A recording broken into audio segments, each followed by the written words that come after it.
everyone, Park Ranger Gardner here, and today I'm visiting Centennial Capitol Mall State Park in Nashville, Tennessee.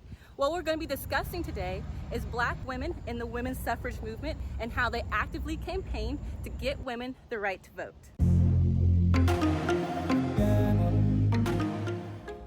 The 19th Amendment, also known as the Susan B. Anthony Amendment, gave all women, regardless of race or class, the right to vote.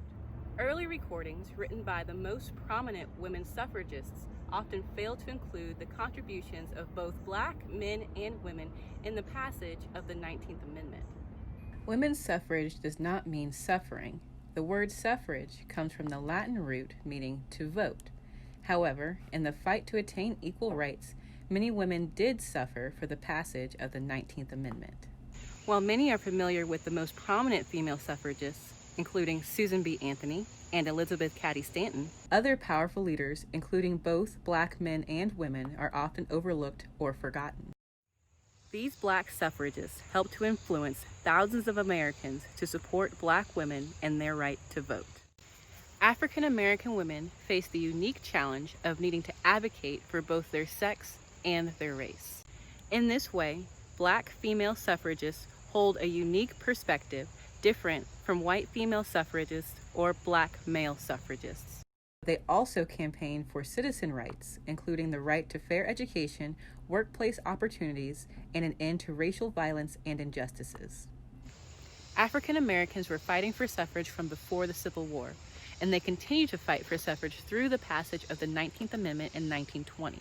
Some of these more prominent Black suffragists included Sojourner Truth, Frederick Douglass, Mary Ann Shadd Cary, Mary Church Terrell, W.E.B. Du Bois, Ida B. Wells, and J. Frankie Pierce. We will focus on a select few of these suffragists today, briefly detailing their efforts and accomplishments in the suffrage movement. Let's step back in time to antebellum America to discover the first Black female suffragists. Isabella Baumfree, also known as Sojourner Truth, was born a slave in New York in 1797 and was sold 4 times. She describes her life as an enslaved person as harsh and physically violent.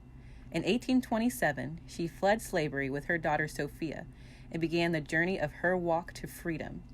She found refuge with an abolitionist family, the Van Wagners, who also assisted Truth in freeing her 5-year-old son, who had been sold illegally as a slave in Alabama. Truth became a Methodist, and although she was illiterate, she became an active participant in religious revivals and became known as a well-spoken and charismatic orator. Through the abolitionist movement, Truth met abolitionists and suffragists and became actively involved in the women's suffrage movement in the 1850s.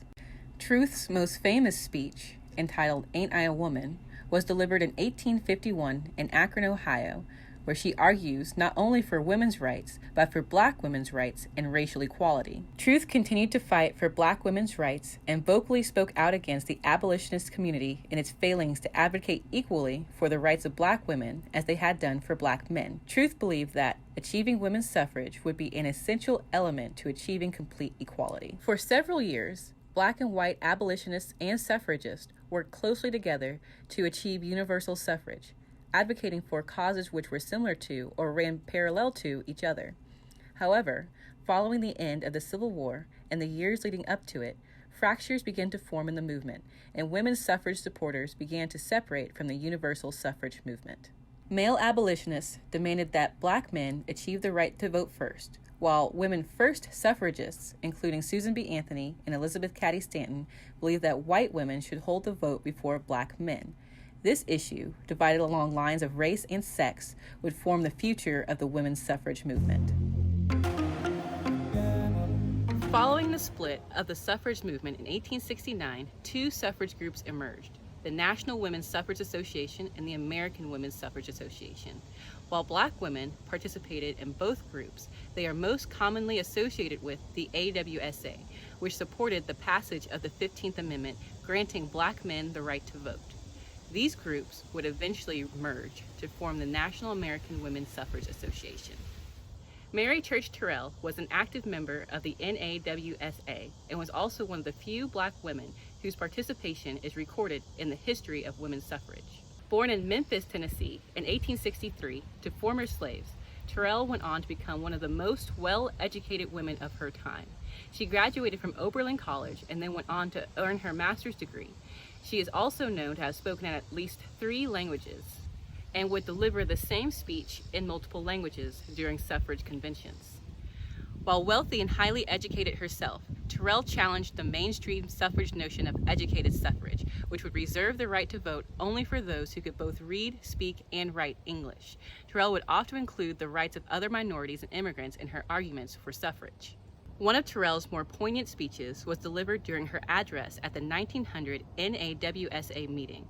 The newspapers quoted her as stating, "The elective franchise is withheld from 1/2 of its citizens, many of whom are cultured and virtuous, because the word people, by an unparalleled exhibition of lexicographical acrobatics, has been turned and twisted to mean all who were shrewd and wise enough to have themselves born boys instead of girls, or who took the trouble to be born white instead of black." Mary Church Terrell used her education to improve local Black communities and uplift Black people as a race. She became one of the founding members of both the National Association of Colored Women in 1896 and the National Association for the Advancement of Colored People, or the NAACP, in 1909. Working on both suffrage and civil rights platforms, Terrell organized protests and sit-ins and even picketed the White House in the name of Black women's suffrage. During her time as president of the National Association of Colored Women, Terrell encouraged members to form kindergartens for early education and mothers' clubs for community support. Under Terrell's guidance, the NACW became one of the premier women's clubs in the U.S. Intent on staying active throughout her life, Terrell continued to advocate and lobby for African American civil rights into her 80s. Ida B. Wells Barnett and Mary Church Terrell would have worked together during this time following the Reconstruction period to improve the Black community and bring rights to Black men and women. Ida B. Wells was born in Holly Springs, Mississippi in 1962, 1 year before the passage of the Emancipation Proclamation in 1963. Following the end of the Civil War, her parents migrated to Memphis, where they would work as sharecroppers. Wells would know hardship early on as her parents succumbed to yellow fever epidemic, leaving Ida to raise her siblings at the age of 16.